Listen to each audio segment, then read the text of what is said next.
तो बड़ी खबर जम्मू कश्मीर पर केंद्र सरकार का फैसला बरकरार रहेगा। अनुच्छेद 370 पर 5 अगस्त 2019 का जो फैसला था वो बरकरार रहेगा। इस वक्त फैसला पढ़ा जा रहा है। संजय हमारे साथ हमारे सहयोगी और अपडेट के साथ। संजय, क्या क्या बातें कोर्ट में कही जा रही हैं?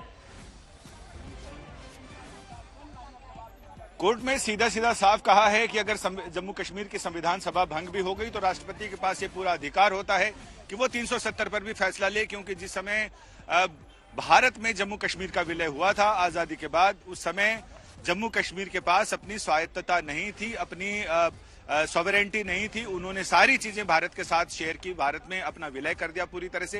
लिहाजा उनके पास ऐसा कुछ भी नहीं है और राष्ट्रपति के पास ये पूरा अधिकार है कि जिस प्रक्रिया को चुनौती दी गई थी वो उस प्रक्रिया की चुनौती को अदालत स्वीकार नहीं करती है।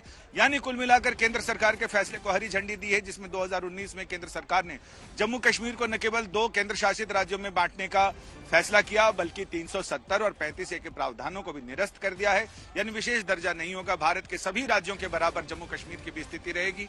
तो इसे इन्होंने मान्यता दे दी है। और चूंकि कोर्ट ने पहले यह तय कर दिया था कि फैसले भले 3 सुनाए जाएं, लेकिन मूल रूप से सारे फैसले एक ही तरफ इशारा करते हैं। यानी कुल मिलाकर केंद्र सरकार के लिए बड़ी राहत है। और जिन लोगों ने 370 को हटाने के केंद्र सरकार के फैसले को चुनौती दी थी, प्रक्रियागत रूप से चुनौती दी थी, उनका यह कहना था कि एक तो वहां पर यह फैसला था कि जो तय किया था वो जम्मू कश्मीर की संविधान सभा ने तय किया था। संविधान सभा से पूछा जाना चाहिए। सुनवाई के समय भी संविधान पीठ ने पूछा था कि संविधान सभा तो एग्जिस्ट नहीं करती, तो कौन इसमें मशवरा देगा?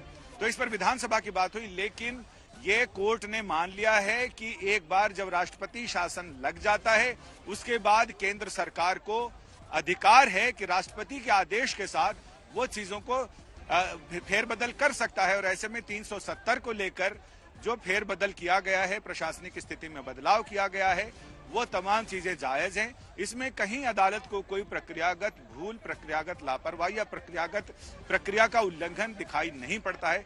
कुल मिलाकर सीधी सीधी बात है कि केंद्र सरकार के जम्मू कश्मीर को 2 भागों में बांटने, केंद्र शासित प्रदेशों में बांटने और साथ ही वहां 370 के प्रावधानों को हटाने को लेकर सुप्रीम कोर्ट ने अपनी राय जता दी है, यानी हरी झंडी दे दी है।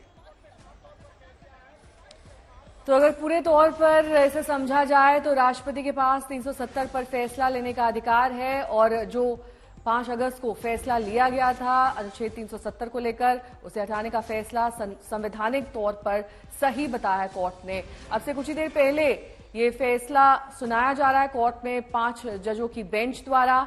सरकार का फैसला बरकरार रहेगा, सुप्रीम कोर्ट ने साफ तौर पर यही कहा है अर्पिता। और प्रमुख तौर पर अगर देखा जाए तो अभी तक जितनी भी बातें इसे लेकर संसद के सदन में कही गई हैं सरकार की ओर से, उन्हें दरअसल कोर्ट ने यहां पर मान्य करार दिया है।